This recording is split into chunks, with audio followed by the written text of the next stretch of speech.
Pada bab 1 ini, setelah kita membahas besaran pokok, turunan, dan dimensi, kemudian kita akan ke pengukuran. Nah, pengukuran apa sih? Nah, di sini ada alat ukur jangka sorong. Nah, kita akan mempelajari besaran panjang. Alat ukurnya jangka sorong. Nah, ini merupakan bagian-bagian dari jangka sorong. Ada yang namanya rahang tetap atas. Nah, ini namanya rahang tetap atas. Ini dia nggak bisa digeser-geser, dia tetap. Kemudian ada rahang geser atas. Ini rahang geser atas. Nah, ini rahangnya bisa digeser-geser untuk menentukan seberapa besar benda yang mau diukurnya. Kemudian ada lagi rahang tetap bawah, rahang geser bawah. Nah, yang paling menjadi perhatian adalah ini, adanya skala utama dan skala nonius. Nah, ini disebut skala utama. Ya, yang dari sini ke sini ini namanya skala utama. Sedangkan yang kecil ini, yang bisa digeser ini adalah skala nonius. Nah, penguncinya adalah untuk mempererat atau mengencangkan benda yang akan diukur.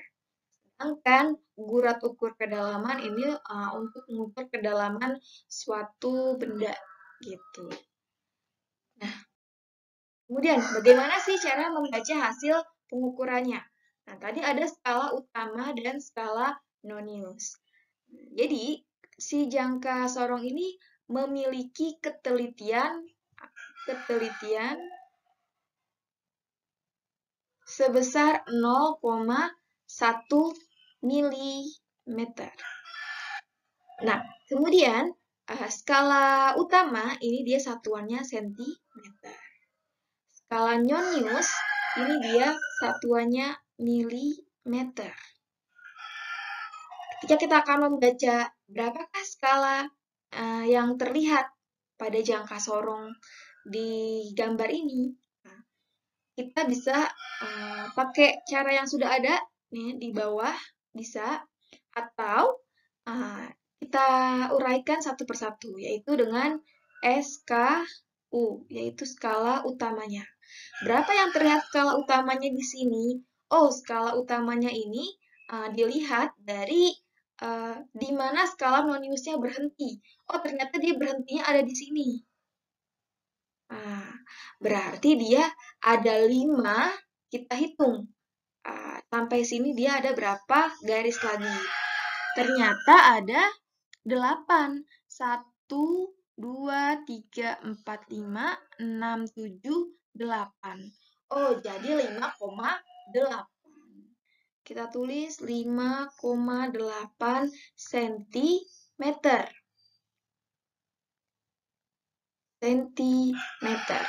Kemudian skala noniusnya. Kita cari yang dia berhimpit antara garis skala utama dan skala nonius. Yang berhimpit yang mana? Oh, ternyata yang ini Bu yang berhimpit. Nah, yang ini. Kemudian kita hitung dia berapa. Ternyata 1, 2, 3, 4, 5. Oh, ternyata dia 5.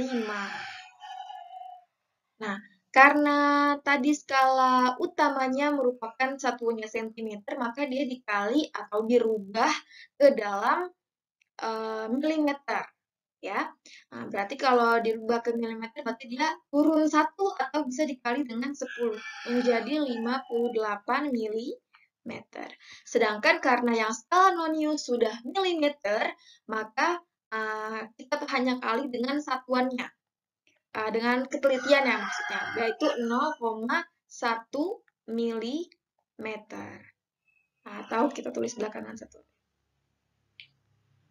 Nah, menjadi 0,5 mm.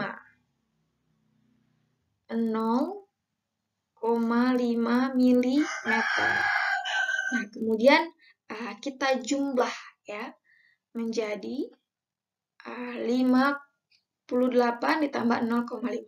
Hasilnya adalah 58,5 mm. Nah, Gimana Bu kalau misalkan jawabannya adanya yang sentimeter, berarti kita tinggal konversi ya ke sentimeter. Dibagilah 10 ya. Jadi kalau misalkan ke sentimeter dia jadinya 5,85 cm karena dibagi 10. Oke, ini adalah cara menghitung jangka sorong. Kemudian saya punya lagi satu contoh soal. Nah, kita pakai cara yang sama dengan cara yang pertama, yaitu menentukan skala utama dan skala non-use-nya. Oke, skala pertama dibacanya yang mana? Oh, ternyata ini sudah lebih dari 1, Bu. Di sini kita lihatnya yang pada titik nolnya ya.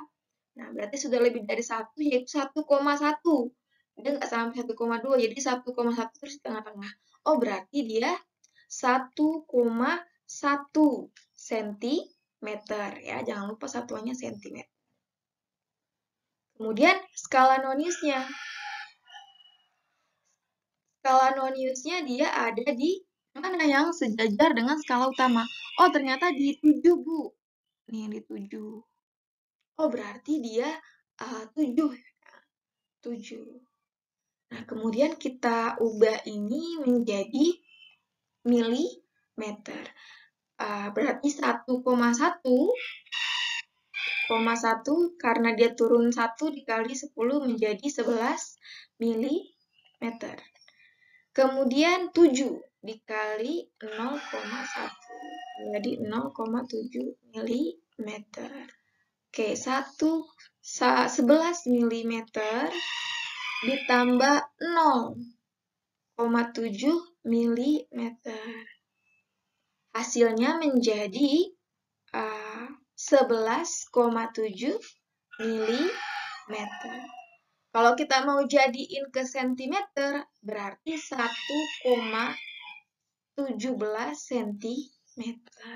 Begitu. Jadi, skala yang terbaca di gambar ini adalah 1,1 ya kan. 1,1 berapa nih kalau misalkan tidak menggunakan jangka sorong, menggunakan mata awam, berarti dia 1,1,5 Bu. Gitu. Nah, itu kan kurang akurat ya. Ternyata kalau misalkan dia menggunakan jangka sorong, bisa terbaca lebih akurat, yaitu mencapai 1,17 atau 1,17 cm. Gitu.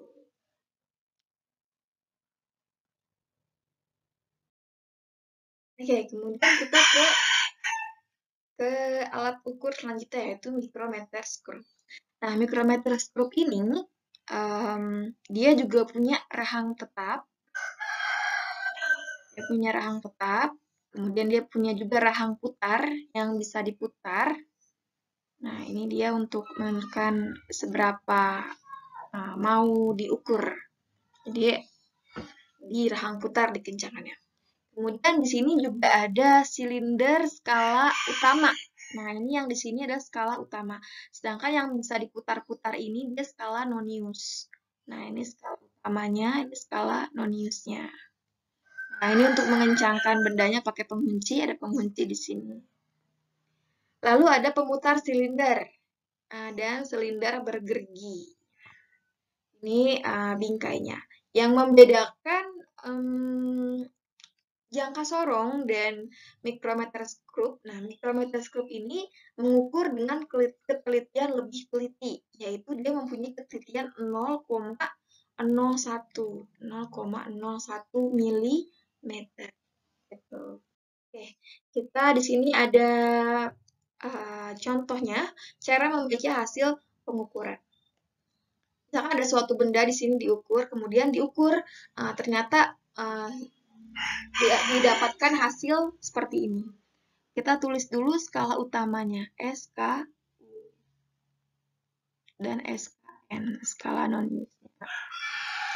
Skala utamanya berapa di sini? Oh, 13, Bu, 13. Kemudian ini ada setengahnya, berarti 13,5. 13,5. Satuannya dia sudah milimeter. Kemudian skala non-use-nya yang seputar ini. Lihat yang segaris dengan skala utamanya. Oh, berarti yang segaris yang ini nih. Nah, garis yang ini. Nah, ini berapa? Kita lihat skalanya di sini 15 yang panjang. Kemudian 16, 17. Oh, berarti 17.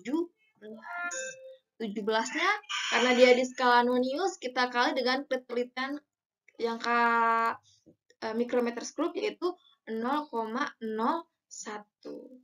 Nah, jadinya sama dengan 0,17 mm. Nah, kita jumlah di sini ya. Kita total 13,5 mm ditambah dengan 0,17 mm. Ini kita boleh 0 di sini biar lebih memudahkan. Jadi 0 ditambah 7, 7, 5 tambah 1, 6. 3-nya turun 1. 13,67 mm. Atau kalau kita mau konversi ke cm berarti 1,367 mm. Nah, lebih centimeter. Berarti lebih teliti ya. Artinya bisa mengukur lebih kecil, lebih kecil lagi ya daripada si jangka sorong gitu. Nah, di sini saya punya satu lagi gambar mikrometer skrup. Nah, sama seperti cara yang sebelumnya, berarti kita mengukur skala utamanya dulu, SKU. Skala utamanya yang terlihat berapa? Oh, di sini 5. Berarti 5 mm. Kemudian skala noniusnya yang segaris dengan skala utama. Oh, berarti yang ini. Nah, berarti 40, kemudian 41, 42. Oh, berarti skala noniusnya adalah 42 dikali dengan 0,01 mm. Sehingga didapatnya, 0,42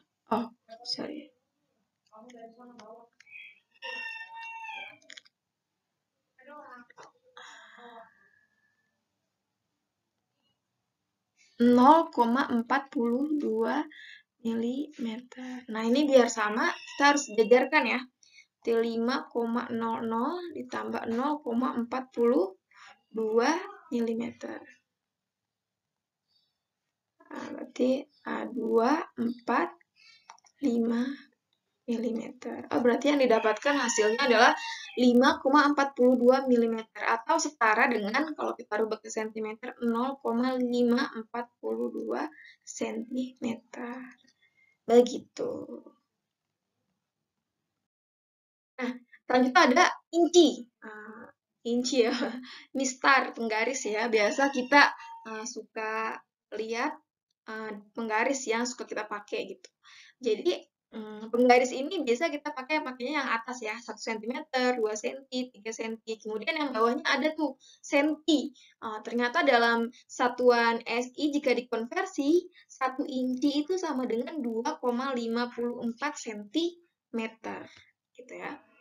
Nah, berarti 1 inci ini sama dengan 2,54 cm. Bagaimana kalau misalkan ditanya, Bu, kalau 2 inci?